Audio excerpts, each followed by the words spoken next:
नमस्कार, कैसे हैं आप सभी लोग।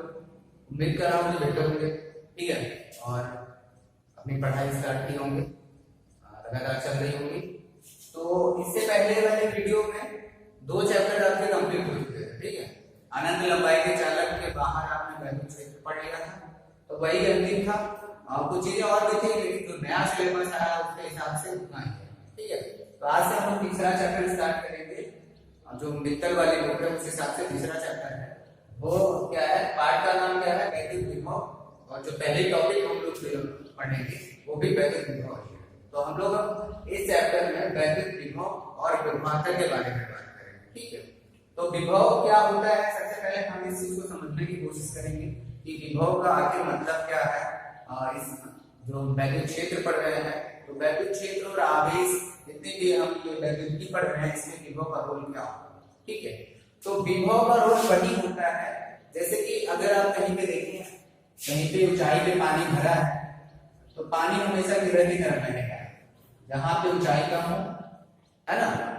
तो ठीक वैसे ही है, कहीं पे अगर आवेश धनात्मक आवेश रखा जाए, तो यहाँ पे देखिए पानी के बहने में किसका रोल है, विभव का, ठीक है। यहाँ पे विभव अधिक है और यहाँ पे विभव कम है, तो इनके बीच विभवांतर के कारण ही पानी एक दिशा से दूसरे दिशा में बह रहा है।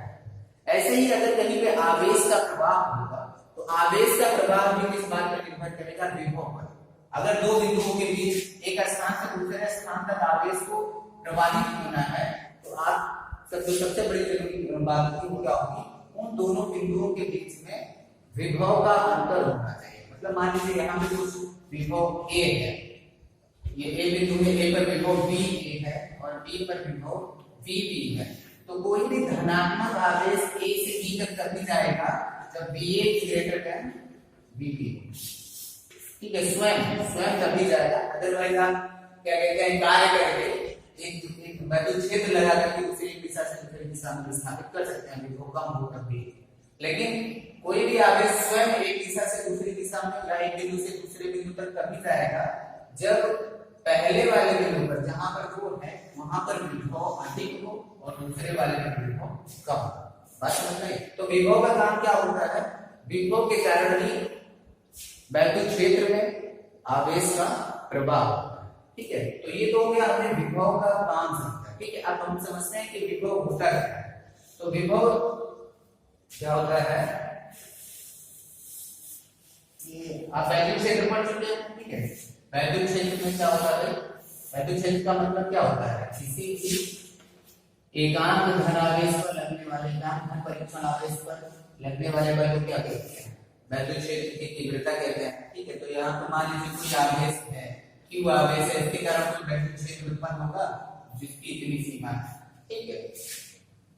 मान लीजिए इस आवेश के कारण इतनी दूरी पे वैद्युत क्षेत्र उत्पन्न होगा, ठीक है। तो विभव क्या होता है, इस अब अगर आपको ज्ञात करना हो कि इस वैद्युत क्षेत्र के भीतर स्थित किसी भी बिंदु पर विभव क्या होगा, मान लीजिए इस वैद्युत क्षेत्र के भीतर स्थित कोई बिंदु ए है और आपको विभव ज्ञात करना है कि इस बिंदु पर इस वैद्युत क्षेत्र में विभव कितना होगा। तो आप क्या करेंगे, इस बिंदु तक किसी भी एकांक परीक्षण आवेश में होता है जिसका उपयोग हम किसी भी निष्कर्ष को निकालने में करते हैं, वो धन होता है, ठीक है। एकांक धन परीक्षण आवेश को अनंत से, ठीक है, एकांक धन परीक्षण आवेश को अनंत से उस बिंदु तक लाइए और इस बिंदु को, इस आवेश को अनंत से इस बिंदु तक लाने में जो कार्य किया जाएगा, ठीक है, उस कार्य और परीक्षण आवेश के अनुपात को हम क्या बोलते हैं, उस बिंदु पर वैद्युत विभव। अच्छा एक चीज और समझ लीजिए, यहाँ पे अनंत का मतलब ये नहीं हो गया कि आप ब्रह्मांड के सबसे दूसरे सिरे से लाइए। अनंत का मतलब ये हो गया एक ऐसे बिंदु से लाइए जहां पे इस वैद्युत क्षेत्र का प्रभाव शून्य, मतलब बहुत दूर बिंदु को, बहुत दूर बिंदु होगा तभी इसके कारण जो यहाँ पे इस वैद्युत क्षेत्र का प्रभाव है वो शून्य होगा, ठीक है। तो अनंत का मतलब यही होगा कि जहां पे इसका प्रभाव क्या होगा, शून्य। तो अनंत से एकांक धन परीक्षण आवेश को वैद्युत क्षेत्र में स्थित किसी बिंदु तक लाने में किए गए कार्य तथा परीक्षण आवेश के अनुपात को क्या बोलते हैं, वैद्युत विभव। अगर आपने एकांक पहले भी बोल दिया है तो आप क्या बोलेंगे, अनंत से एकांक धन परीक्षण आवेश को वैद्युत क्षेत्र में स्थित किसी बिंदु तक लाने में किए गए कार्य को, किसी बिंदु तक लाने में किए गए कार्य को उस बिंदु पर वैद्युत विभव कहते हैं। ठीक है, तो अगर बिंदु ए पर वैद्युत विभव आपको निकालना है तो अनंत से इस q आवेश को अनंत से बिंदु ए तक लाएंगे तो जितना कार्य किया जाएगा वो और उस परीक्षण आवेश के अनुपात को हम क्या बोलेंगे, बिंदु ए पर विभव। बात समझ गए? तो अब हमें क्या करना पड़ेगा, कार्य निकालना पड़ेगा। ठीक है, तो जब हम कार्य निकाल लेंगे तो हमें वैद्युत क्षेत्र में स्थित किसी बिंदु पर वैद्युत विभव मिल जाएगा। तो अभी आप विभव की सिर्फ परिभाषा जानिए। अभी हम विभव का मान क्या होगा, एक बिंदु से यहाँ से अनंत से किसी बिंदु तक लाने में किया गया कार्य क्या होगा हमको निकालेंगे, इसको हम q0 से भाग करके इस विभव का हम आंतरिक मान निकालेंगे। बस समझ रहे हैं? तो परिभाषा इसकी क्या होगी, वैद्युत क्षेत्र में स्थित किसी बिंदु पर, वैद्युत क्षेत्र में स्थित किसी बिंदु पर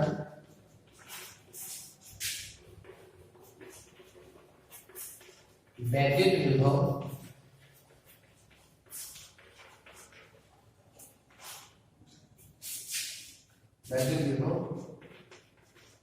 एकांक धन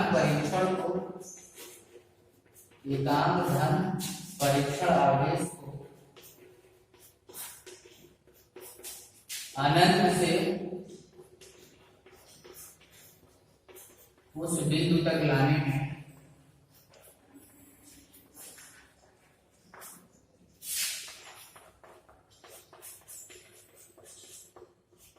किए गए कार्य के बराबर होता है,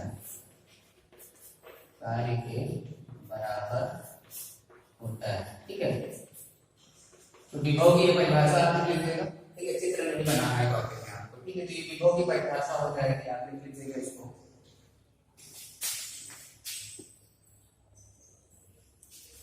ठीक, अब देखिए इसका मात्रक क्या हो जाएगा, मात्रक क्या हो जाएगा, देखिए क्या है,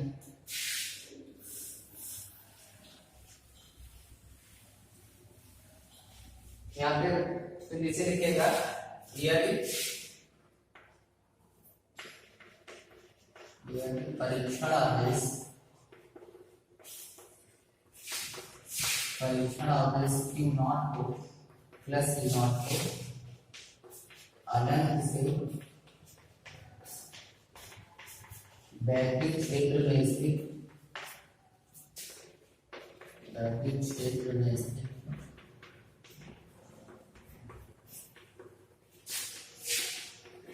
किसी बिंदु तक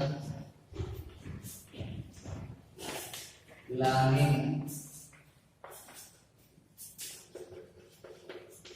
किया गया कार्य कैपिटल W है, तो उस बिंदु पर वैद्युत विभव V बराबर क्या हो जाएगा, W/Q0 के बराबर हो जाएगा। बात समझ में? यहाँ से देखिए इसका मात्रक क्या होता है, मात्रक देखेंगे तो विभवांतर का मात्रक क्या होता है एमकेएस पद्धति में, वो क्या हो जाएगा, ऐसा ही करेंगे जूल प्रति कूलाम, और इसी जूल प्रति कूलाम को हम बोलते हैं वोल्ट। ठीक है, इसका मात्रक क्या हो जाएगा, जूल प्रति कूलाम या वोल्ट। ठीक, ये हो गया विभव।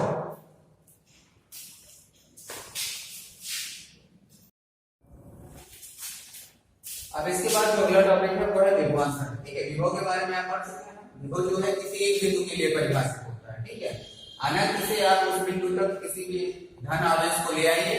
ठीक है, तो जितना कार्य किया जाएगा, कार्य और उस आवेश के अनुपात को हम क्या बोलेंगे, उस बिंदु पर वैद्युत विभव। ठीक है, अब यहाँ पे आएगा विभवांतर। नाम से स्पष्ट है कि दो बिंदुओं के बीच विभव का अंतर होगा, है ना। तो अभी आप एक चीज और समझ लीजिए, जो अनंत है, अनंत पर जो है वैद्युत विभव को शून्य माना गया है। ठीक है, अनंत को हम रेफरेंस पॉइंट मानते हैं। ठीक है, निर्देश बिंदु। ठीक है, तो अगर कोई किसी भी चीज को हम निर्देश बिंदु मानते हैं तो उसका एक मानक मान रखते हैं। ठीक है, तो अनंत पर जो वैद्युत विभव है उसको शून्य माना गया है। ठीक है, ये माना जाता है कि अनंत पे कोई वैद्युत क्षेत्र ही नहीं है, तो वैद्युत विभव क्या होगा, शून्य होगा। तो हम अनंत पर वैद्युत विभव शून्य मान लेते हैं, इसीलिए भाई अनंत से हम लाते हैं। ठीक है, जो विभव है वो भी एक तरह का विभवांतर है। वो विभवांतर किसके किसके बीच का है, उस बिंदु और अनंत पर विभव के बीच का अंतर है। तो अनंत पर विभव शून्य है, तो यहाँ पर जो भी विभव होगा वही इन दोनों के बीच का अंतर होगा। बस समझ में। तो अब अनंत और इस किसी बिंदु पर विभव के बीच का जो अंतर होता है वही क्या होता है, विभव होता है। उस बिंदु पर का परिभाषित विभव होता है। लेकिन अगर हम किसी भी वैद्युत क्षेत्र में इसके दो बिंदुओं के बीच विभवांतर निकालें, ठीक है, तो वहां पे क्या होगा भाई, जहां पे देख सकते हैं कि किसी बिंदु पर विभव अनंत से लाने में किया गया कार्य और उस आवेश के अनुपात के बराबर होगा। अनंत क्या था, अनंत भी एक बिंदु है, एक रेफरेंस पॉइंट है। इस बिंदु से इस बिंदु तक लाने में किए गए कार्य और आवेश के अनुपात को विभव बोलते हैं। तो विभवांतर क्या हो जाएगा भाई, अगर दोनों बिंदु एक दोनों में से किसी भी एक बिंदु पर विभव शून्य नहीं है, दोनों पर विभव होगा, तो यहाँ से यहाँ तक लाने में आप जितना कार्य करेंगे, एक बिंदु से दूसरे बिंदु तक लाने में जितना कार्य करेंगे वो क्या हो जाएगा, दोनों बिंदुओं के बीच का विभवांतर कहलाएगा। तो वो और साथ ये है कि दोनों ही बिंदु उस वैद्युत क्षेत्र के भीतर स्थित होने चाहिए। तो हम मान लेते हैं एक धन आवेश Q है, इस Q के कारण जो उत्पन्न वैद्युत क्षेत्र है, Q के कारण उत्पन्न वैद्युत क्षेत्र है, इसके भीतर दो बिंदु A और B है, ठीक है। इसके बाहर एक बिंदु Q नॉट है, ठीक है, या परीक्षण आवेश Q नॉट है। तो इसके आधार पर इसको यहाँ से यहाँ तक लाने में, अभी तो ये बाहर है, इसको पहले आप यहाँ से अनंत से यहाँ तक लाएंगे तो वो उस बिंदु पर विभव आपको प्राप्त हो जाएगा। फिर इसको आप अनंत से यहाँ तक लाएंगे तो इस बिंदु पर विभव प्राप्त हो जाएगा। फिर अगर आवेश को पुनः आप B से B पर ले जाकर B से A तक लाएंगे तो A और B के बीच का आपको विभवांतर मिल जाएगा, ठीक है। तो उतना नहीं समझना, आपको सीधे सीधे परिभाषा याद करनी है कि वैद्युत क्षेत्र में स्थित किसी बिंदु या वैद्युत क्षेत्र में स्थित दो बिंदुओं के बीच का विभवांतर एक बिंदु से दूसरे बिंदु तक धन, जो विभवांतर धन परीक्षण आवेश को एक बिंदु से दूसरे बिंदु तक ले जाने में किए गए कार्य और परीक्षण आवेश के अनुपात के बराबर होता है। कहने का मतलब अगर आप बिंदु B से इस Q नॉट आवेश को आप यहाँ B पे रखते हैं तो B से A तक लाने में जो किया गया कार्य होगा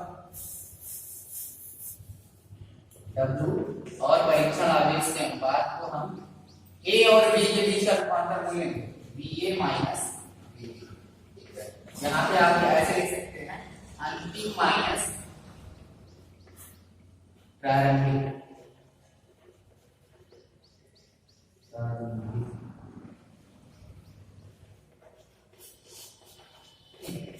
मतलब अंतिम बिंदु पर विभव